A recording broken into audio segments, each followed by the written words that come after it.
Bueno, aquí estamos con el doctor Daniel Sapsay. Gracias por venir, doctor. Un placer, Elizabeth, y lujo. felicitaciones por el aniversario, ¿no? Los 20 años de Dame el programa. Poder este año. Gracias, No cualquiera, doctor. realmente es todo un hito en la historia de la televisión. Gracias. Inclusive. Bueno, un lujo tenerlo. Lo que acabo de decir yo, realmente uno ve todo esto y dice, ¿dónde estamos? Bueno, es la enorme dificultad en la Argentina de lograr que se estabilice un sistema republicano pleno. Tenemos permanentemente una situación en la cual la consolidación democrática no termina de consolidarse. ¿Por qué? Porque en el medio nos encontramos con gobiernos sumamente autoritarios, gobiernos peronistas, pero el kirchnerismo es particularmente autoritario en sus distintas versiones. Vamos viendo cómo gobierna y a través de un relato y a través de un clientelismo muy fuerte que ahoga las posibilidades de libertad. Entonces, creo que eso está en el centro del problema, ¿no? Autoritarismo o república. Yo creo que en la Argentina está en tensión y que hay una gran cantidad, yo creo que la mayoría de los argentinos quieren realmente una república, se han dado cuenta lo que implica la corrupción, que la corrupción mata, como se dijo en su momento, antes de Cromañón, que fue tan trágico, antes también el tema de los trenes. Los hechos lo han demostrado así. La gente ha aprendido que la Constitución no es un formalismo, sino que va de la vigencia de la Constitución, la vigencia y el goce pleno de sus derechos y libertades. ¿Hay estados paralelos? Porque lo vemos que se repite en todas las provincias esta injerencia enorme de los gobernadores o de otros, como dicen que tuvo que ver los políticos que actuaron detrás de los disturbios de Jujuy, bueno, lo del Chaco ni que hablar. Bueno, y en todos lados está apareciendo esto. Nosotros hemos visto, por ejemplo, en Jujuy, en su momento, que Milagros Sala llevaba a cabo un verdadero gobierno paralelo, que el gobernador estaba prácticamente decorativamente ahí. Y creo que ahora también es la gente de Milagros Sala la que ha tenido mucho que ver con los disturbios, más allá de que había en la reforma constitucional aspectos que podían ser muy criticables. Pero no es en democracia, no se reacciona a través de la violencia. Precisamente la gran apuesta del constitucionalismo es la posibilidad de solucionar los conflictos pacíficamente, no a través de la ley más fuerte, la ley de Talión. Eso es lo que se supone que debería superarse después de tantos siglos que se discute esto, que en la Argentina todavía es un tema sobre el que volver a foja cero, a volver a explicar. Bueno, el fondo de la cuestión de Jujuy, y bueno, Bárbara también te quería, que es la que más entiende, abogada del tema, por el tema de la Constitución de Jujuy. Claro. Sí, muchas gracias, Elizabeth, por invitarme. Un placer estar acá y con una eminencia del derecho constitucional. Este es un tema muy actual. Lo que quería preguntarle era ¿cuáles son las preocupaciones que ha generado esta reforma y desde qué perspectivas? Bueno, la reforma traía una serie de disposiciones que son muy interesantes en materia electoral, sobre todo porque prohíbe la ley de lemas, lo cual no es poca cosa. Al mismo tiempo instruye un sistema de boleta única, es decir, aspectos que se avanzan a nivel electoral. Pero junto con eso aparecen otros que no nos gustaban, como por ejemplo el suprimir las elecciones parciales cada 2 años y al mismo tiempo el concederle al que obtiene la primera minoría la mayoría en la legislatura, lo cual prácticamente destruye el poder legislativo. Es decir, una combinación de cosas autoritarias y de cosas positivas, en donde evidentemente yo fui muy crítico ya en su momento, que me consultaron y dije que efectivamente esto era un retroceso, no un avance, porque era muy grave estas disposiciones que fortalecen tanto al Poder Ejecutivo. ¿Y en qué quedó? Porque dice que los artículos que tenían que ver con el tema de la protesta por el tema sustentable de las comunidades quedaron en stand-by como estaba antes y que solamente quedó en vigencia un artículo para el tema de que no haya piquetes, que me parecía lógico. Sí, eso me parece muy bien, como mismo la no invasión de establecimientos públicos, pero al mismo tiempo lo que me parece grave es la ausencia de la consulta informada a los pueblos aborígenes que por convenios internacionales de los que Argentina es parte y que muchos tienen inclusive jerarquía constitucional, estamos obligados a preservar. Eso no se hizo. Entonces, muchos de los motivos que aducen los pueblos originarios, los aborígenes, tienen razón. No se los consultó. Como el acuerdo de Escazú, por ejemplo. como el Acuerdo de Escazú. El Acuerdo de Escazú precisamente consagra la teoría de los 3 accesos, ¿no? El acceso a la información, el acceso a los procesos de toma de decisión y el acceso efectivo a la justicia.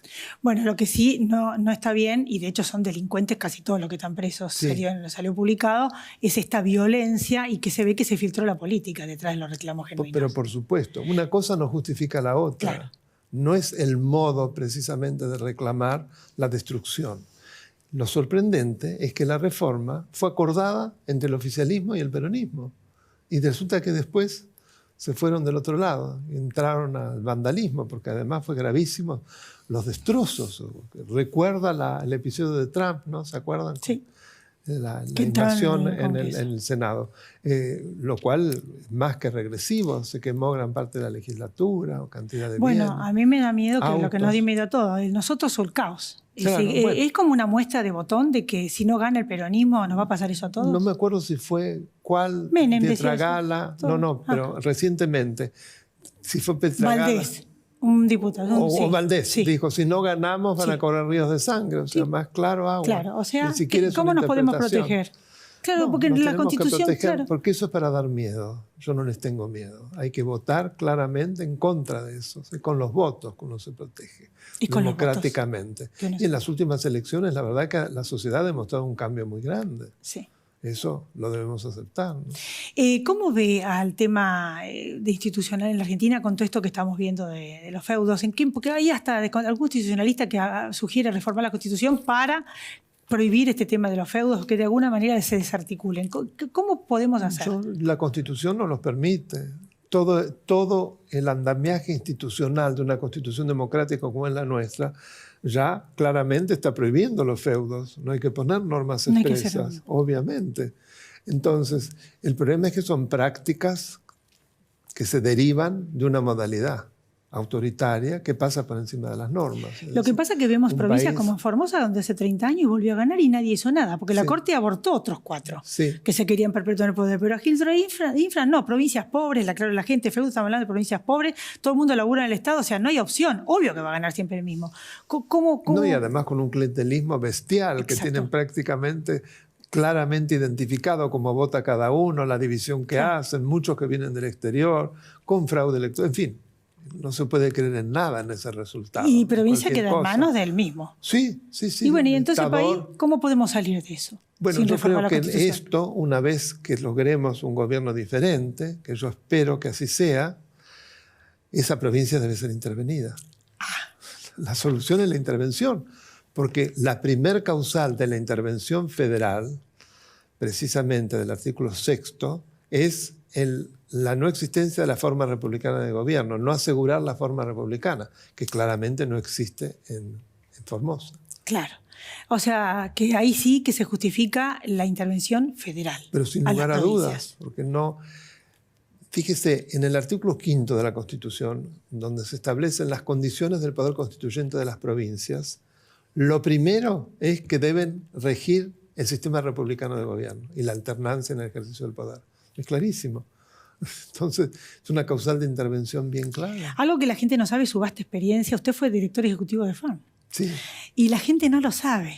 Por eso está también Bárbara, porque le queríamos hacer que realmente cómo está... Sí, que- y volviendo al tema de Jujuy, creo que es importante entender cómo está establecidas las normas territoriales, las competencias en la Constitución, para entender que las provincias tienen competencias exclusivas Eso, ¿nos lo sobre puede los recursos explicar? Bueno. naturales, ¿no? La Constitución establece un esquema de distribución de competencias nación-provincias que está en el artículo 121, es decir, las provincias conservan todo el poder no delegado a la nación. Entonces, como principio general, una competencia en caso de duda es provincial. Y eso se conjuga a su vez con el principio de supremacía. Si bien la competencia nacional es excepcional, es suprema. ¿Por qué? Porque está por encima de los demás órdenes. Esto no quiere decir que debe invadir las competencias locales cuando claramente la Constitución establece zonas de reserva para las provincias. Entonces es un juego complejo de lo que decimos fuerzas centrífugas y fuerzas centrípetas. Las centrípetas son los poderes que van hacia la nación, las centrífugas los que van hacia las provincias. Si no están en equilibrio no se llega al federalismo de concertación, que tanto se habla y que está muy bien. Inclusive la reforma del 94 profundizó el federalismo de concertación. Lo que ocurre es lo que yo llamo un federalismo de imposición. La nación permanentemente impone las soluciones pasando por encima de las competencias provinciales, que lo hemos visto en materia de recursos naturales. Por eso es muy buena la cláusula en el artículo 124 que determina que el dominio originario de los recursos naturales les corresponde a las provincias. Bueno, ya para ir terminando, yo lo que quería ver era cuál era su mirada. Bueno, acabamos de ver en estos días que se pelean por el poder, se matan por el poder, el acceso al poder. Uno se pregunta qué habrá, ¿no? Pero en fin, y una serie de traiciones. Yo digo, si se traicionan entre ellos, ¿qué nos queda a nosotros? Pero ¿cómo ve el panorama con toda esta nueva perspectiva de cara al futuro en la Argentina? Bueno, evidentemente muy accidentado, muy preocupante. No es fácil para una fuerza que ha gobernado tantos años darse cuenta que se le mueve el piso y que es consciente que las elecciones nacionales las va a perder, eso lo vemos en todos los comentarios. Entonces, evidentemente, la trepidación tiene que ver con eso, dar miedo, generar caos. El editorial suyo fue en ese sentido muy adecuado. Pero yo creo que vamos a salir adelante. Yo soy un moderado optimista, creo que sí, porque creo que la sociedad ha cambiado notablemente. Y lo ha demostrado en el modo que ha votado ya en varias elecciones. Yo le agradezco muchísimo, sé que tiene muchos compromisos, doctor, y muchas gracias. Para mí también. Gracias. Un placer estar con ustedes y felicitaciones porque sé que has terminado con summa cum laude en Pace University. Sí, muchas gracias, doctor. Muchas gracias, doctor. Gracias a ustedes. Después de la pausa, Luca Pierantoni, de la Unión Europea, nos va a hablar de todo lo que les dije al principio del programa. No se vaya, ya volvemos.